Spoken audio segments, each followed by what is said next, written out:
see the world through other people's eyes. Now, empathy is a quality of character that can change the world.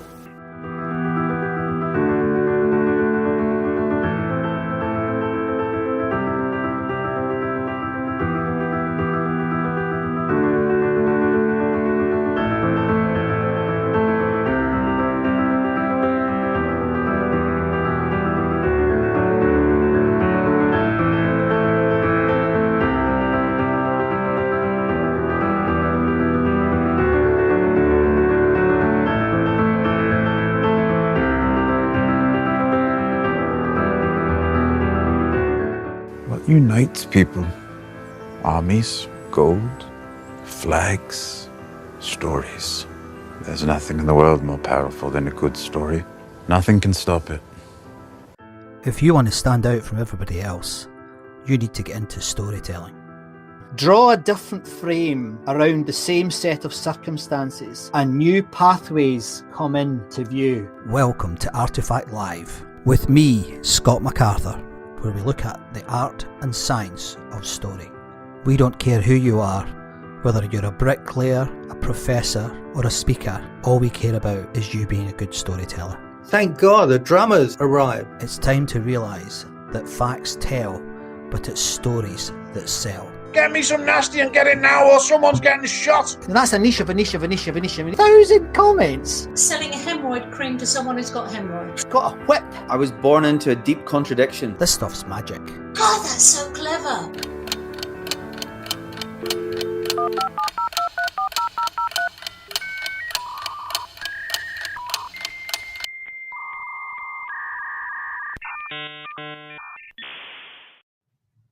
Ha! It's funny hearing that music again. Yeah. This is really good. Yeah. I'm trying to recognise the voices as to who's who. And, You probably know some of them. I probably do. Yeah. How are you? Hiya, I'm fine. I've got a huge smile on my face, mate. When we were speaking beforehand, you could tell I was on a bit of a trip here because it's been about 7 or 8 weeks since season 1 ended.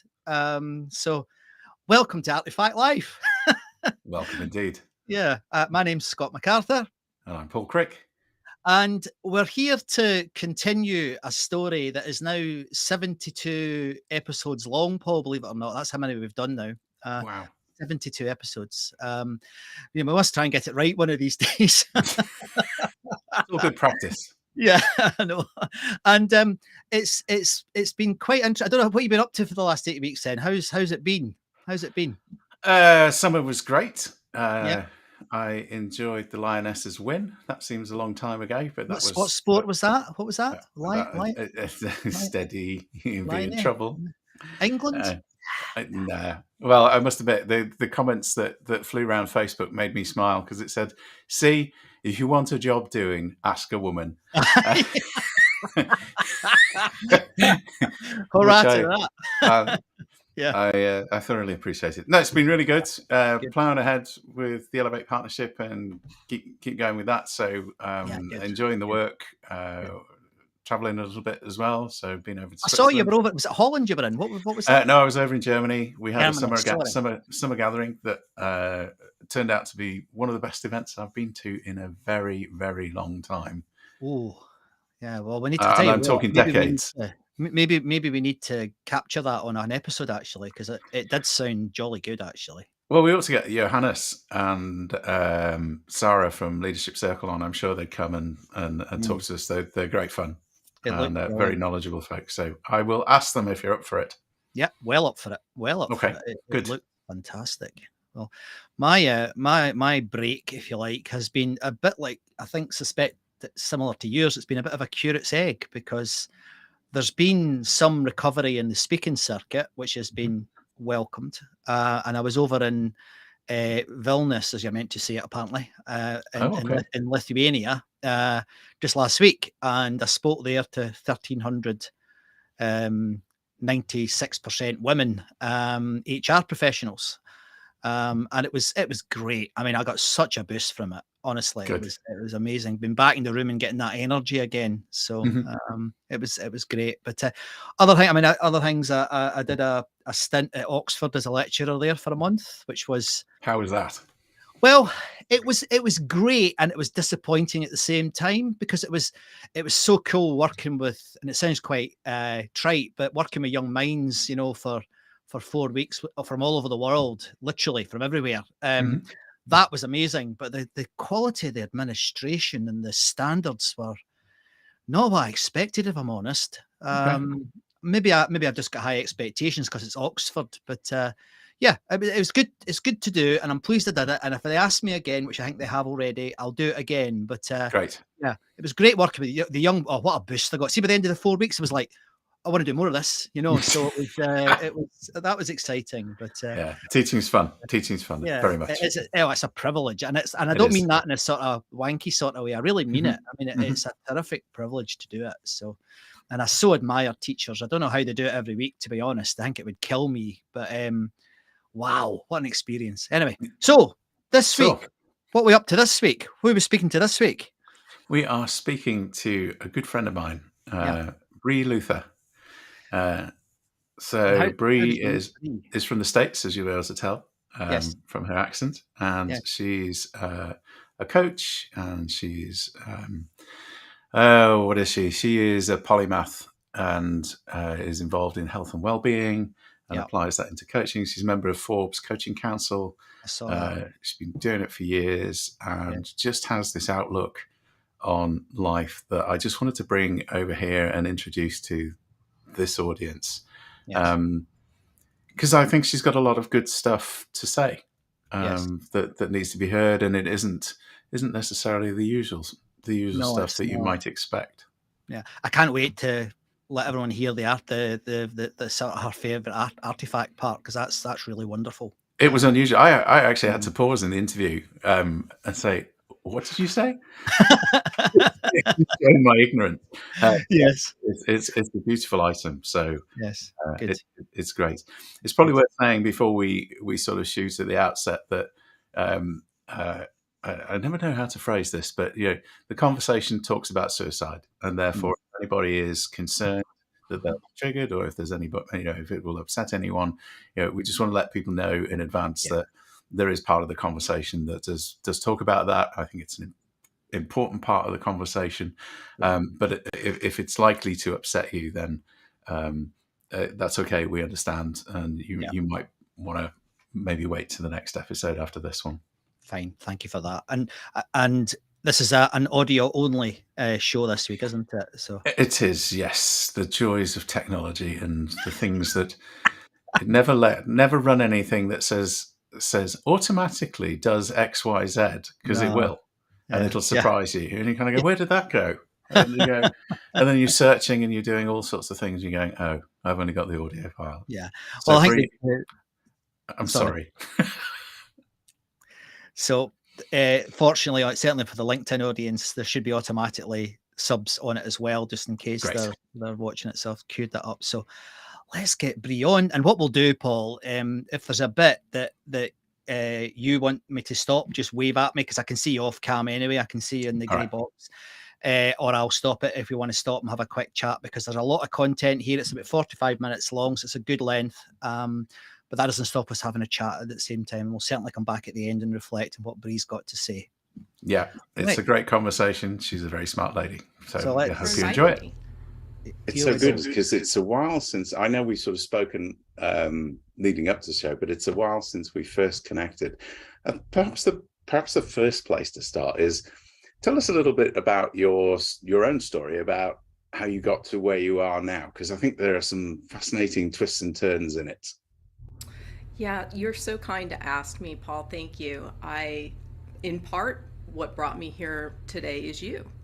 I did meet you some years ago, and I'm quite thrilled after listening to episodes that you and Scott have produced, this concept of story stewardship and really getting below the waterline, so to speak, of just what we'll see on a resume or LinkedIn or what, the marketing vehicles. So I think really honestly what got me here today, there's this Japanese saying, Okage-sama. Are you familiar with it? No, what does that mean?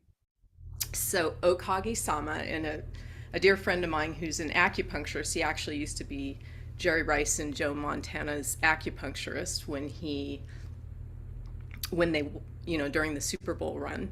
But I had learned this from him, and Okage-sama it's basically a spiral. So as you look back, it's basically giving gratitude for all the challenges, all of the people that have brought you to this very moment. And, not too dissimilar to you, I have so many stories. It's challenging to know which one to bring forward. Well, I think we all get to a point in life where the spiral gets longer and longer somehow. But what I find fascinating is, and I don't know if it's the same for you, is that when we look back, the narrative changes, particularly if we allow it to change. There's people I know that I've known for years, and every time I meet them, they tell you the same story.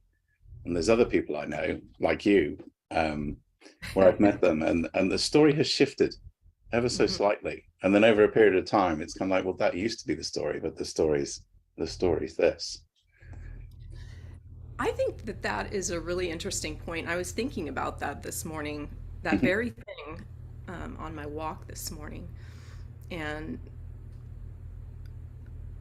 I know most people are familiar with the term PTSD, or post-traumatic distress. But what I think people aren't familiar with is post-traumatic growth.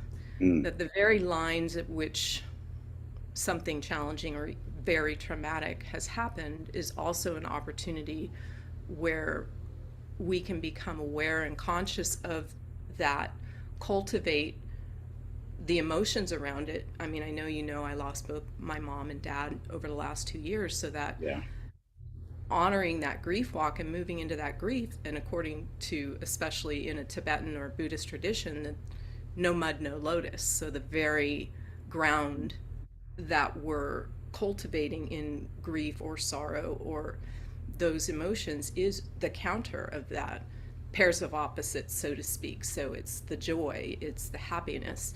We gain understanding, and then we can forgive. We can see the binary bias. So we can choose at any moment, as you say, to really be with our stories and steward them. I love this. I learned this actually from some beautiful board members over at the ICCR. This term, I'm sure it's shown up in other places. What's the ICCR for our listeners? Okay, the ICCR is the Interfaith Center of Corporate Responsibility.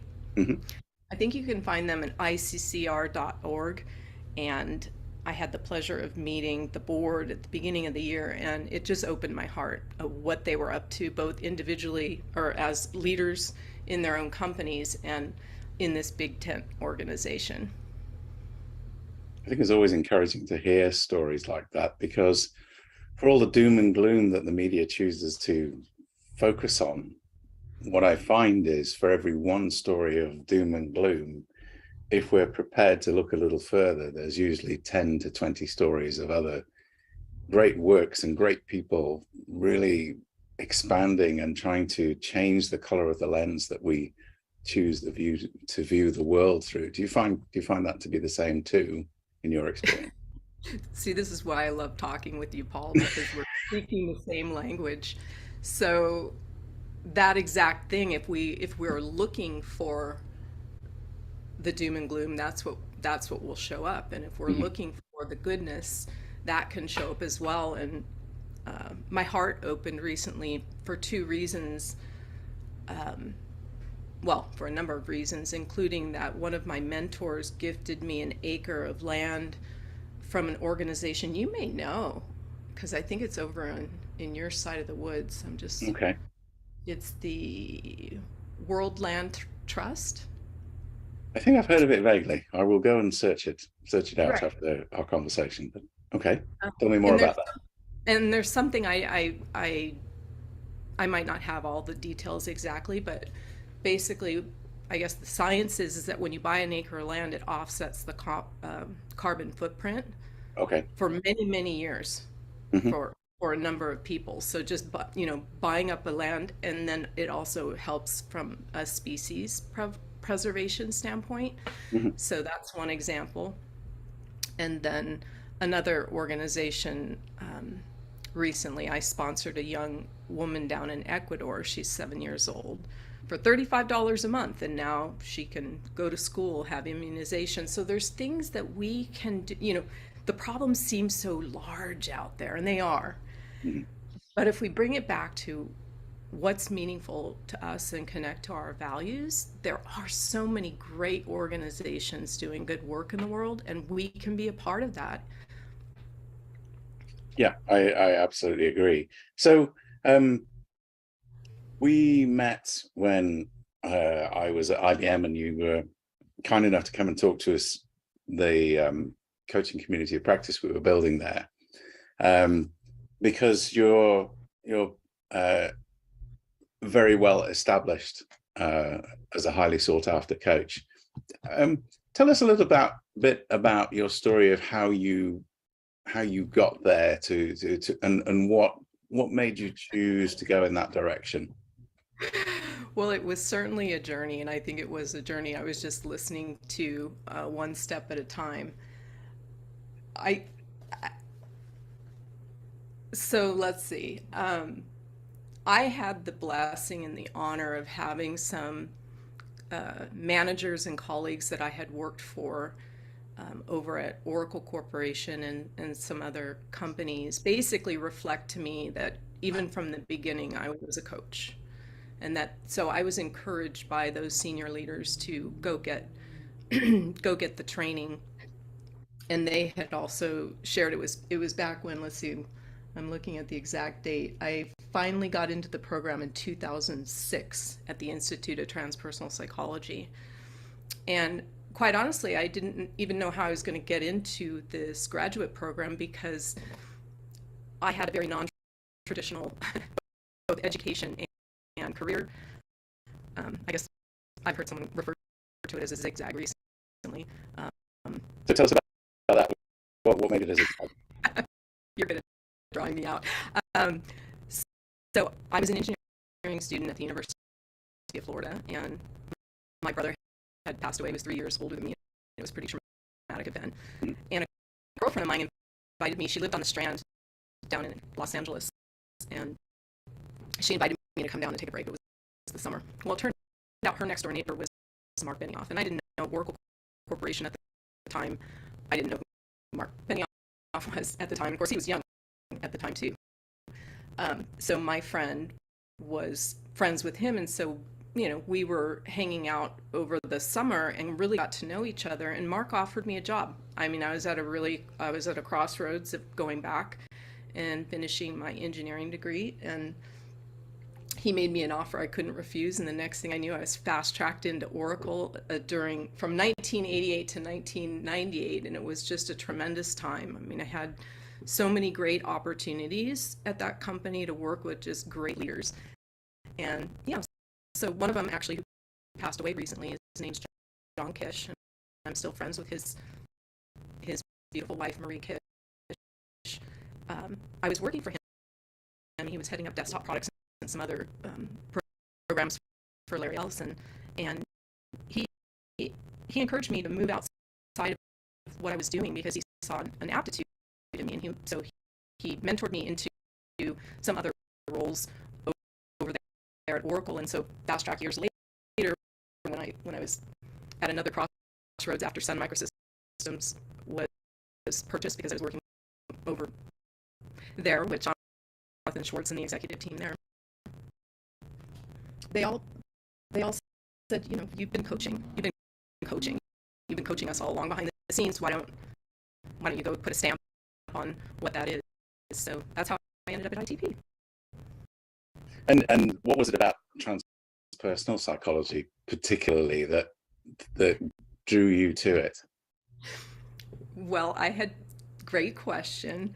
I had been studying with another teacher with a women's consciousness group since 2000. So for 6 years, that doctor went to ITP, is where she got her doctorate in transpersonal psychology. So I had been steeped in everything from Jungian psychology to Tai Chi to a more transpersonal model, where I guess what people are calling it now is a holistic model, where you're looking at someone from the mind, the body, the spirit. Mm-hmm. I'll say faith or values. People get hung up on that little corner. Oh, sometimes. absolutely, yes. First And mention then of the spirit, and emotion. everybody dives out the room. Yeah, yeah, and it could Or a be lot of them do. could be values. Yes. Values. I'm bringing that one to values and spirit and how those four play out. And so as a coach, I mean, you're a very sophisticated coach. You've held space for me before, and thank you for that. And the subtleties that you're listening for is appreciated. And I think skilled coaches know that we are listening deeply on all of those layers to how we can help facilitate our clients to unlock another level of awareness and growth. Okay. So,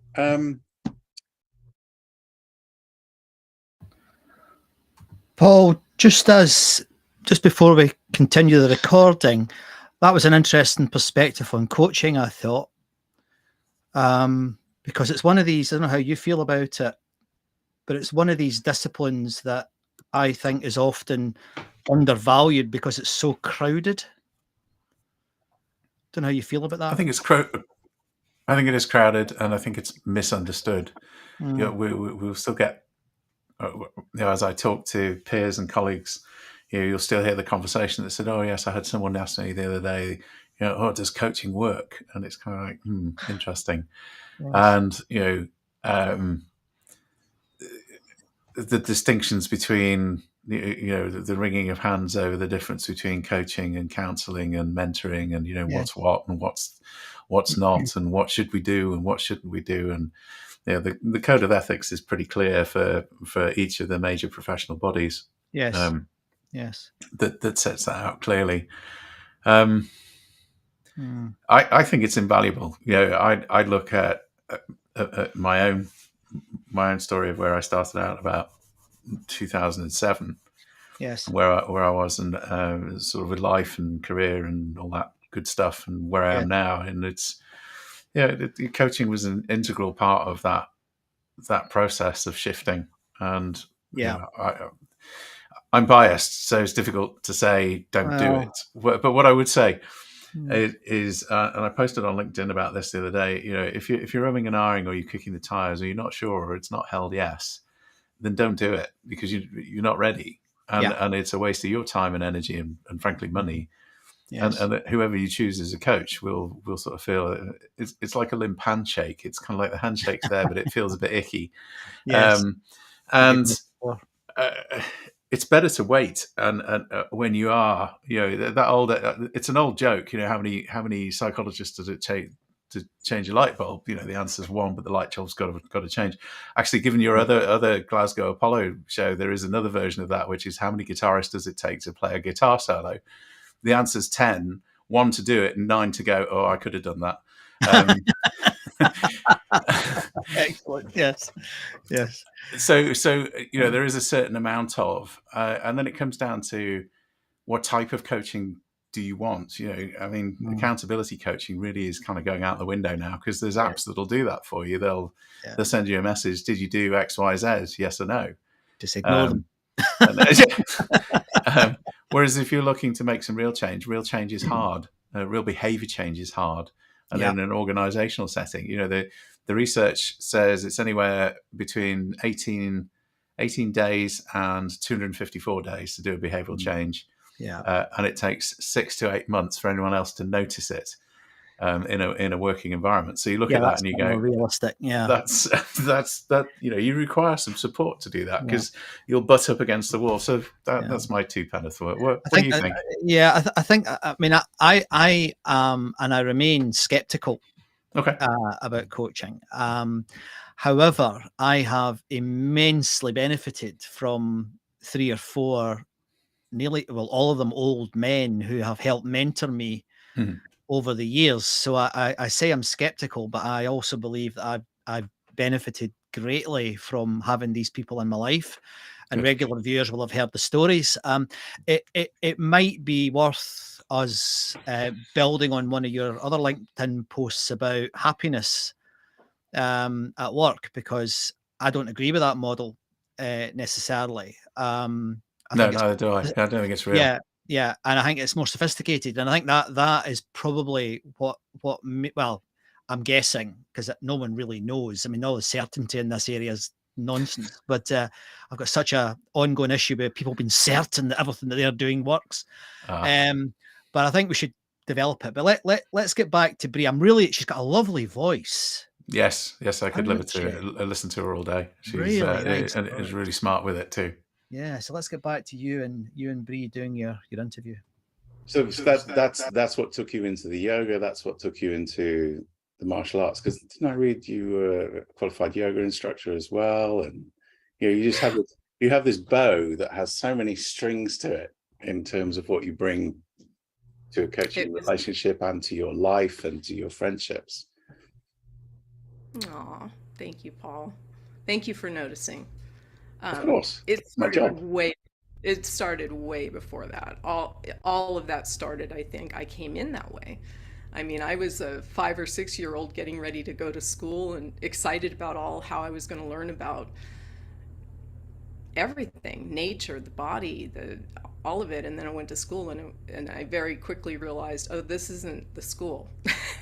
This isn't the school where I'm going to learn these things. So martial arts, I've studied 3 different styles of martial arts, and then also the root of Qigong, which is amazing. And anytime I walked into, in this case, a dojo, there was a feeling that I'd been there before.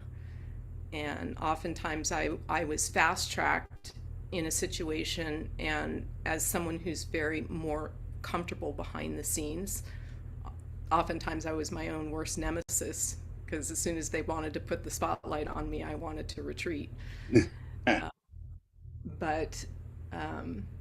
Yeah, so I was, I grew up, I was an athlete. I grew up basically on a farm. I mean, at any given time we had... Whereabouts in the country was that? Well, I started off in California, and spending a lot of time up in Lake Tahoe skiing and spending time out in nature. My family was very big on connecting us to all things nature. And then most of high school I spent down in South Florida, where we had horses. My parents at the time thought it would be fun if they raised Airedale Terriers for show. So at any given time, we had 60 dogs on the property. My brother, my 2 stepsisters, and, in that kind of situation, when the parents are traveling, you learn crisis management. When the horse is down, the horse is down the road, the dog is having puppies. You learn to work together. And what I really realized is those skills came in handy in tech, quite honestly, because we in high growth companies where you had to pivot and learn how to work together. I was also destined to be a veterinarian. I'll just put that out there too. That's probably a piece you don't know. No, I didn't know that. During that time, I was working for the local veterinarian, and his name was Dr. Livingston. I was his vet tech, and he was my mentor, and working with post-op, pre-op. And I didn't even apply to vet school. I was too intimidated at the time, because I heard that it was harder to get into than med school. So I took my math, science strengths and pointed them to engineering, because my father had a company that was the track that I was going to be on, which got segued when my brother passed, and then I met Mark Benioff. So then I got segued over to Oracle.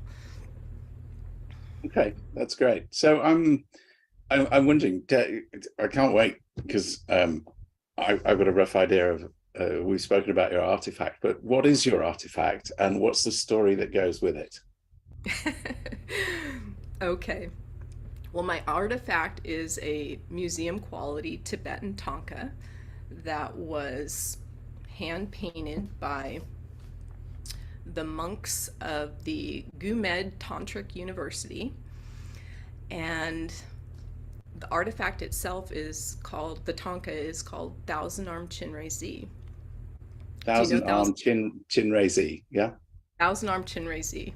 And Thousand Arm Chinray Z, as the story goes, is Avalokot Keshara, Okay. was in a way the right hand of Buddha, and he was on a mission to save all sentient beings, basically, and especially the Tibetan people. And he was sent down, as the story goes, he was sent down into the hungry ghost realm, the very dark realm, to liberate basically souls. So after some time, and it was, anybody who has descended into the shadow knows that it's not easy down there.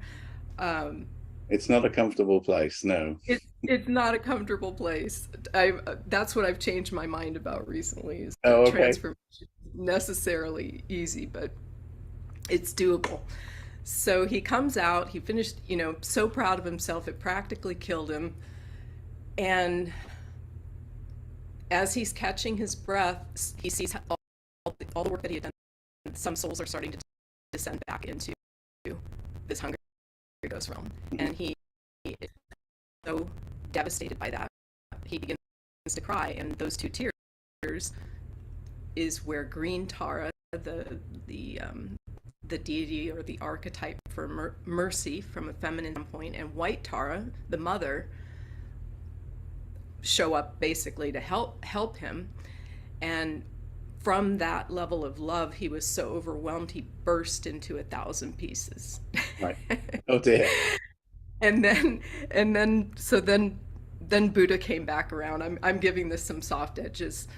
He came over and basically supported the transformation, where now he has he's turned into 1,000-armed Chinrezi, and he has 1,000 arms now that listen and can see. And his mission still is saving all sentient beings of the 10 directions in 3 times, and it's the patron saint of Tibet. And the mantra associated with this artifact is Om Mani Padme Om, which liberates the delusions in the mind. So it's, does that I'm have a beginner. Translation? or am I testing you now unfairly? It's loose. I don't have it memorized, but it's very, very complex. But what I would say, and one of the reasons why that called to me when you mentioned an artifact, is because what he exudes is the ultimate compassion, and compassion is what's being sought after right now, to be cultivated, and empathy, and no mud, no lotus. So that's, I love the fact that you've got what is essentially an original. In the art world, you have an original crafted by these monks, and I've seen it. It's absolutely beautiful. It must be fairly impressive in real life too. So I think compassion is an interesting topic because it's so misunderstood, and maybe we could sort of explore your perspective on the difference between compassion and empathy, and why those things are being called out now, you think, in terms of the narratives that are running in corporations and the narratives that people tend to run. What do you think? What do you think of those things? This is a whole nother show, isn't it? That is such a big... It can be, but let's have a starter for 10. Right. So you probably are familiar with Adam Grant's work, yes? I am, yes. So in his book, Think Again, he presents the binary bias. And it's so interesting because I listen to Trevor Noah on occasion. I think he's pretty funny, and he's very wickedly intelligent. And I heard him being asked about a certain behavior of a certain person recently, and he said it depends on which side of the line you're on. If you're over here on this side of the line, the behavior seems normal, and if you're on this side of the line, the behavior seems ridiculous. And I think that some of my mentors have had discussions around diversity of thought actually is so valuable. So it's where classically collaboration, we're listening to the different points of view, and I think that people, or what I'm finding in organizations, there are skilled people and there are people where those rubs happen. They're uncomfortable, and the conflict can turn into something that is undesirable, filled with anger, revenge, even guilt, depression. I mean, depression is astronomically on the rise behind the scenes. So when we cultivate compassion and empathy, we cultivate understanding. And when we cultivate understanding, we can shift over to curiosity, which is, what that person's saying feels like a fire going off in my body, but instead of feeding the fire of that person is wrong, I can sit with that and be curious of, I wonder what that person, what's going on over there? What's their story? And again, I'm so delighted with this show. I think stories will heal. I'm reading a book right now called Kitchen Table Wisdom by Raquel Naomi Remen. I don't know if you know her, but it's a compilation book. She's a doctor, and she's part of the noetic sciences here in the States. But the entire book is about stories and stories that heal. So I think that the more we can cultivate, the more we can actually share the stories. And I know there are a number of stories that I've been encouraged to share more openly and more publicly that I've resisted, because they're personal. They're personal stories of deep grief. I mean, when you're 19 years old and you walk in on your brother killing himself, that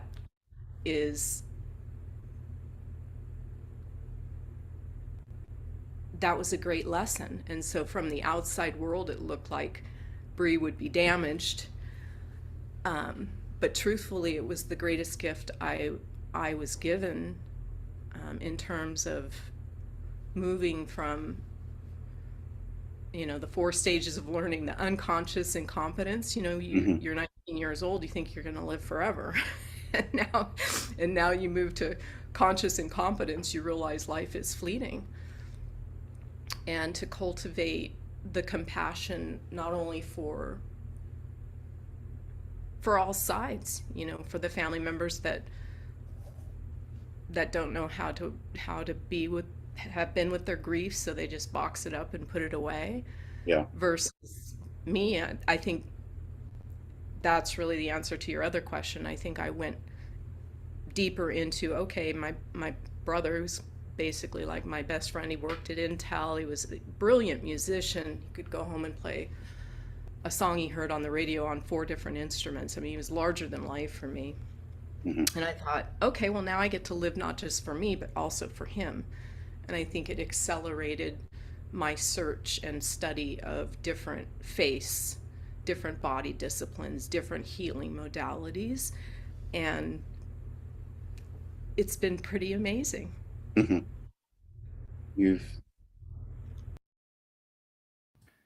I've got to pause it there again. Got to pause that. My goodness. That gave me goosebumps, Paul. Can't hear you. Have I muted you, or are you muted? No, I muted myself. Yeah. Maisie kicked off in the background, so I wasn't sure if you'd hear it or not. Yeah, it's it hits home, doesn't it? Yeah. And to everyone that still wonders why all this fuss about compassion. Yeah. I mean, what strength and power? I can't think of a superpower other than compassion to be able to go from that situation and say that's the greatest gift. But I've heard that before from other people that experience similar tragedy and disruption. To say actually, where I am now, it is a gift, and you don't need that tragedy to give you that compassion. No, it drives me nuts when and I know I'm on a hobby horse when people say, "Oh, some compassion's a soft skill." It's like, no, it isn't. It's unbelievable. You have to be as strong as titanium to to get to that place. Yes. So I don't know what you think, but Well, yeah, so it's pure kryptonite to me. You know, I can't be doing with it. I've been saying for years, and I think I got it from Charlie Handy originally, but the soft skills are actually the really hard skills. There's never been any doubt in my mind about that. I mean, I think we devalued it. My political colours again. I think Thatcher and co helped us devalue a lot of that stuff. Yeah. And I've spoken on the show before about how, you know, one of the worst jobs I ever did was closing down all the social clubs at British Gas, and suddenly there was thousands of people hated me, you know, and I was just doing my job. But I discovered it's because that was part of their lives. That's how we related to those people. It's how we showed that we cared for them. And there's a huge irony, because now the very discipline HR where I used to work is now going back to that agenda 30 years later. And of course, we don't have the skills anymore. No. So it's a crazy situation. It drives me nuts. And again, I think we could probably. But what I thought about Brie there, the reframe was beautiful. Just the instant reframe that she did. That it was a benefit to her. It was that I don't think I've ever heard somebody putting it quite as clearly as that before. So that was lovely. I must thank her for that, because that was something else. Oh, right. Let's go back. Sure. Get some more. Turned into quite a remarkable woman, having experienced that, and I find that this, you know, we talked about post-traumatic growth and certain things being a gift, and I think it's an important story that people don't understand enough of yet, because as you've rightly pointed out, it's difficult to know how to talk about that. So you and I both know Erin Matlock and her story, which is an incredible one, and how her journey has followed a parallel path in terms of this understanding of life being fleeting, and, you know, addressing norms head on and exploring quicker and faster, because there's a certain urgency to it now. I'm wondering how you would encapsulate sort of the one or two lessons that you've taken away from your experience that you now look back on and go, oh yes, I can see that, and how that might encourage others to look into their own mirror, for want of a term, to explore what growth might be on offer as a gift from that. Yeah. Well, thank you again for asking, Paul. And I think it's a very personal journey. And my mom used to say, get in your own canoe, because I'm such a giver. She'd see me out of my ship drowning, helping others. I kind of didn't really learn another level of that one until she passed. But recently I've been saying what's been coming to me is run your own race. Run your own race. So there's so much out there that I think it's important to listen.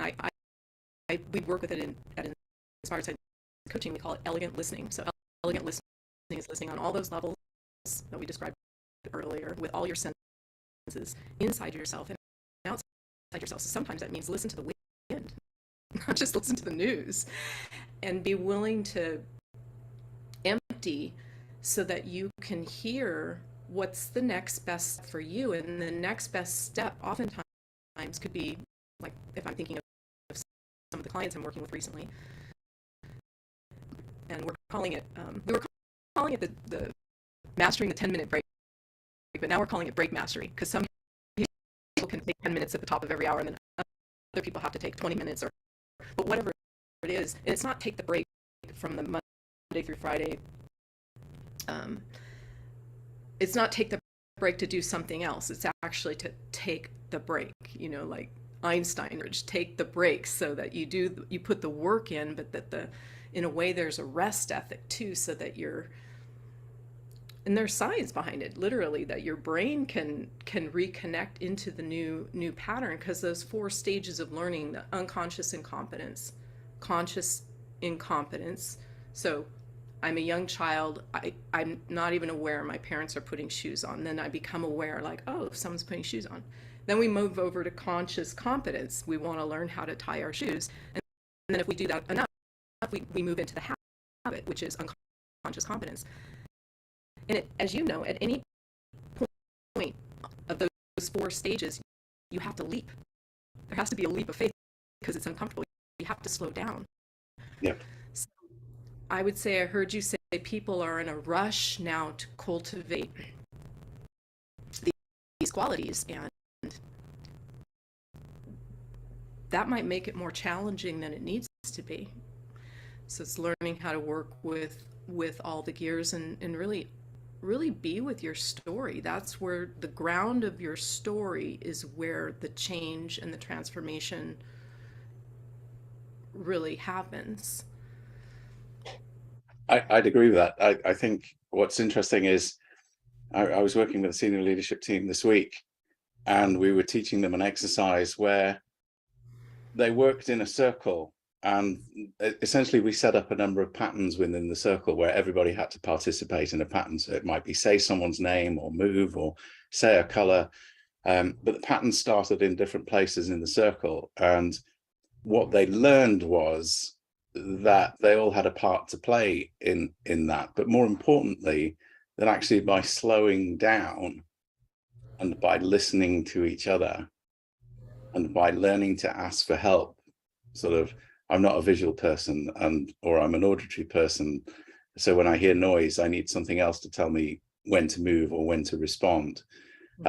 Just simply doing that simple exercise was so rich. And I've heard the other extreme, which is, well, if I slow down, that means I've got to sit with myself, and I'm not sure I want to do that because it's not very comfortable. I have to keep busy to keep moving, because otherwise I'll have to take a look in the mirror. So I'm with you. I've always found slowing down, and you'll know from your martial arts background, we always talk about, if you want power, relax. If you want speed, slow down, which is always an interesting concept to explain. In fact, I took a couple of bokken into the workshop, a couple of wooden swords to have them experience exactly that process. I have one right there. Do you? I do. I shall see you on the mat though one day. I can't see it because the blurred background, but we shall have to find a time to go on the mat with those, because they're great fun. But yeah, I think this idea of slowing down and understanding that there isn't a hack and there isn't an app and anything, it's all about the process. It's not about the outcome. These seems to be quite outlandish concepts to people embracing them for the first time, because we live in this hustle world, where if you don't hustle, somehow you're failing or you're not growing. And I would propose that the opposite is actually true. If you're hustling at the expense of everything, then you'll get to the end of your life, and then you'll have missed the view. I couldn't agree with you more. And reading biographies is great, or again, sharing stories. Or studying other great leaders that you align with their values. I even think of Mark Benioff now. I listened to an interview that he had a year ago, and the way he built Salesforce, he has a foundation, they're giving back hospitals to the homeless, and now he's on I think it's Plant a Trillion Trees. He's really out there advocating other CEOs to build in these systems into their organizations. And he's someone, when Thich Nhat Hanh had his stroke, he brought him over. So Thich Nhat Hanh and his whole band were at he speaks about this in the interview, that they were at his house so that Thich Nhat Hanh could get the best support from the hospital. that was right there, and he's been known to bring the monks and meditation into the Salesforce convention. I mean, I would say Larry Ellison back in 1989. He would go to Japan and during the cherry blossoms opening, and come back and kick his shoes off and get up on the table and meditate for a minute before he opened the meeting. I mean, one of the other leaders that I have worked for a big company, I mean, he was a 3rd degree black belt, and you could see it, because if he came out of a very contentious buyout shareholder meeting, he could take 1 or 2 breaths and shift his state. Basically, we can shift our state with our breath and with, training, letting go of the ruminating thoughts that we Why do you think it is we resist this idea that? Because I'm often asked by clients, and they go, "Paul, have you got any quick wins? Have you got something quick I can do?" And I'll say, "Breathe," and they go, "Oh, I haven't got time to do that." Well, where do you think that comes from? Survival defense mechanism. Mm-hmm. I mean, we all have it as human beings. And we all have it, and that's actually part of getting to know yourself, just like whether it's your Myers-Briggs or your hair color, your eye color, is like, once you get to know, not push away, but embrace the survival defense mechanism. I mean, one of them that will come up for me, that's part of my mechanism, is I'm not good enough, and shame. That's what Brene Brown's work has been really beneficial, because you get to turn and say, "Oh, sweetheart, that's actually not true about you." Mm-hmm. Or Thich Nhat Hanh will talk about the seeds in you can activate. If I have a thought and it's a negative thought, and I start ruminating that negative thought, and if I start talking about it, it can get really big. Versus, can I water? What's the opposite? Pairs of opposites. What's the counterbalance? How can I water that? How can I water the opposite so I think it's just, the world was flat before it was round. Mm-hmm. And yes, there's lots of consensus that we need to, there's almost like an unlearning process. Mm-hmm. Things that we've picked up, histories that, there's one version of history, but actually when you explore it, there's other versions of history too. You have to listen to not just the winner's side of history, but the loser's side of history as well. And that more and more of that's coming to light because of the greater transparency that the internet affords us, and the curiosity we have, and the willingness to question that kind of thing. So that's important. I also think the ability to hold and recognize tension, as you said, being depending on which side of the line you're actually on, sometimes that doesn't feel to be an issue, and on the other side of the line it is an issue. So it's kind of like, can you stand both sides of the line and see both perspectives, and then make a judgment and decide where it is you are going to stand and what you're going to stand for as part of your narrative and part of your story going forward, that grounds you into yourself, which is, I think, what you're saying, really. Yeah, I mean, I think you're right. When you find that spot inside of yourself and you can relax into it and not, I mean, we all as humans, we have judgment and biases, but we can become aware and just relax. I think that's where compassion and empathy come in, that we don't know why that person is behaving that way or not. And the thing I've changed my mind on recently is that is that transformation can be very, very challenging. It can be hard work. It's not always hard, but it can be hard. And sometimes I'll even preface the clients with that some of this might feel uncomfortable, or if they come to me and something has become uncomfortable, I'm like, fantastic, and they're looking at me like, what? And I'm like, yes, that's the natural reaction because of where you are in those 4 stages of learning. So I think when we activate the intellect alongside of the emotions and the science, I mean, it used to be you couldn't teach an old dog new tricks. Well, now neuroplasticity is showing us, and again, our beautiful colleague Aaron Matlock that, or Jim Quick, Mhm. each, when you realize the science that each brain is unique as a snowflake, that piece of information right there gets me curious about, well, what's your story, Paul? Mhm. What what's Scott's story? Um, or any of those that you're bringing onto the show. And again, I'm delighted that there's a show dedicated to stewarding these stories of people that maybe aren't headliners. Everyone has a rich story to tell. Oh, I think so. And the oral tradition was so important in the days, well, long ago. I think it's important to return to it. And I find it interesting when you go on retreats or you go on workshops where a component of that becomes storytelling, how enwrapped we become sitting in a circle around a fire, just listening. One of my favorite memories of storytelling was I was in Nebraska City. We've been to the Arboretum there, where they've got the apple trees and they make the cider, and they've got lots of hives and there's honey, and it's great. But in the evening, after we'd sort of done the tour and seen the facilities, the local Native Americans, they prepared this fire and these huge logs around it so that we could all sit them on. And it had gone dark, and they had taken us by torchlight. And I'm not talking battery torchlight. I'm talking fire on the end of a pole.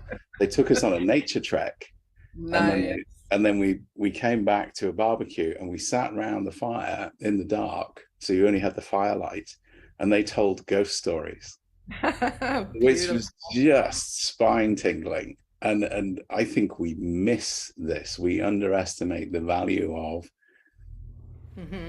tell us a story. Tell us your favorite story, which, that's a good place to go next. One of the things we talked about is what is your favorite story that you'd like to share with? I'm sure you've got loads to choose from, but if push came to shove and I said, no, bro, you're not leaving until you've told us your favorite story for today, what would that be?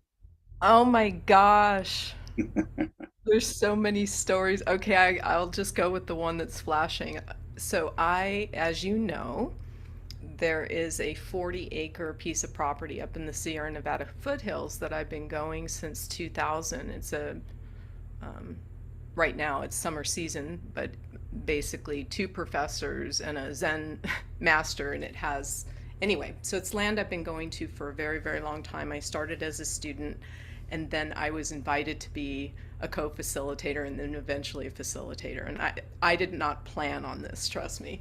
So one of my favorite stories is last summer when the teachers were on vacation. I get called up to go up there and take care of the kitties in the garden, and I work from up there. I write, I research, I take calls. And I had always wanted to see the bears up there, but I hadn't seen the bears. It's almost like a wildlife preserve. There's everything you can imagine up there. Had never seen the bears. So anyway, one day, and I was told the bears were very active, and so to be very careful and lock all the windows and doors, which I'd never been told to do. So one day in the middle of the afternoon, I decided to do a yoga practice. So I did a yoga practice, and at the end of the yoga practice, you go into savasana, where you're lying flat on your back and breathing, and you're integrating all the work. So I'm lying with my eyes closed, about this far from the sliding glass door, and I hear this. Oh, no. And I thought for sure it was the cats, right? And so I'm laying flat in savasana. This is where the martial arts training comes in. I open my eyes, and a gigantic bear is on its hind legs that's bigger than the glass sliding door, trying to open the door. And I popped up like lightning and put my hands, up over my head and made a big noise, and the bear ran. And that encounter with nature like that, I mean, my heart was pumping. And listen, I'll bet. I'm calling the professor friends are like, well, maybe you shouldn't be up there, this, that, and the other thing. And if anything, I feel like I'm the Jane Goodall of bears. I'm like looking for the bear. and this and that. Well, sure enough, the next morning she came back with the baby. Wow. So a baby bear, and there's a picture of my grandmother on my mom's side with a bear, holding a bear in Alaska. Anyway, there's more to the bear story. But I went right up to the glass sliding window, and the mom was off the deck, but the baby was on the deck. And literally, the bear put its paw up onto the sliding glass door, and I actually caught myself going to open the door, like I was going to open the door, and so didn't do that. So that was good. No, it's not a dog, Brie.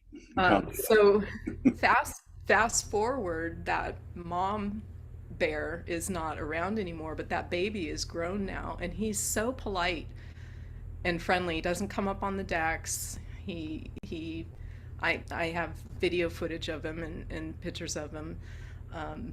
The other thing is the bears were notorious for breaking into vehicles and this and that, but after that encounter, when I went to leave, there was, and I have a picture of it, there's a perfectly placed paw print, bear paw print on the trunk, or on the roof of my on the hood of my car. So I know I had all kinds of great tech stories and leader stories and this and that, but that's the one that wanted to be shared today. Well, I think that's a wonderful story, and I always think our encounters with nature, when they're so raw like that, are so precious, because it's one of the disconnects that we seem to have, that we need to get back to in terms of that. So, Brie, you've been really wonderful. If people wanted to find out more about you or connect with you, what's the best way to do that? Oh, I think LinkedIn is probably a great place. Brie L. Luther, and you can find me on LinkedIn, and I think that's a wonderful place. Of course, I have some social media accounts. I'm not super active on those. We have an outdated website, so that is also the case. I do, although the website does have, I have a wonderful advisory team. So I have a wonderful, very diverse advisory team that have been mentors, that often parachute into engagement calls when needed, with a very diverse background. So I would actually say going out to the website would be great to go check all of them out, because they're wonderful. And what's the URL for that? So I'll just put it in the chat box here. It's inspiredsc.com. Right, so inspiredsc.com, and then it's /Brie-Luther, yeah? For the LinkedIn? Yeah, no, it's inspiredsc.com. Yeah, it's the website. Got it. Yeah, you can get to all of us out there. Fantastic. Brie, this has been a pleasure to reconnect to you, but in particular to hear your inspiring stories and very moving stories as well, and particularly how you have grown through that to where you are now. I'm delighted you've taken time to be with us, and I know Scott's going to love this when he gets to view it, and I know our audience is going to love it too. So thank you so much, Brie. It's been a pleasure having you on Artifact Live. It's been my absolute delight to be here, and all the best. I look forward to all of your shows that you're producing. They're wonderful. Wow. Yeah, we shall have you back for sure. Well, that was amazing. How good was that? Yeah, I need to. She sent me the photo of the paw print. I remember it. And I wonder if it's in my photo library. I'll go and have a check, and if not, I'm sure she'd be kind enough to send it again. It's quite amazing.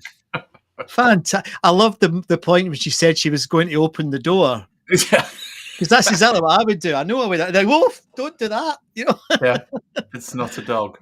No, good grief! What a lovely interview. Well done, mate. You did a good job there. That was excellent. Really Thank you very much. I enjoyed it very much. I thought the as you hinted in the interview, there was probably 6 or 7 areas that we could go into with Bree, or even just you and I, to talk about. I think the empathy as a superpower is actually something I use in one of my keynotes, because I totally agree with that. I mean, that is an absolute. We so need empathy.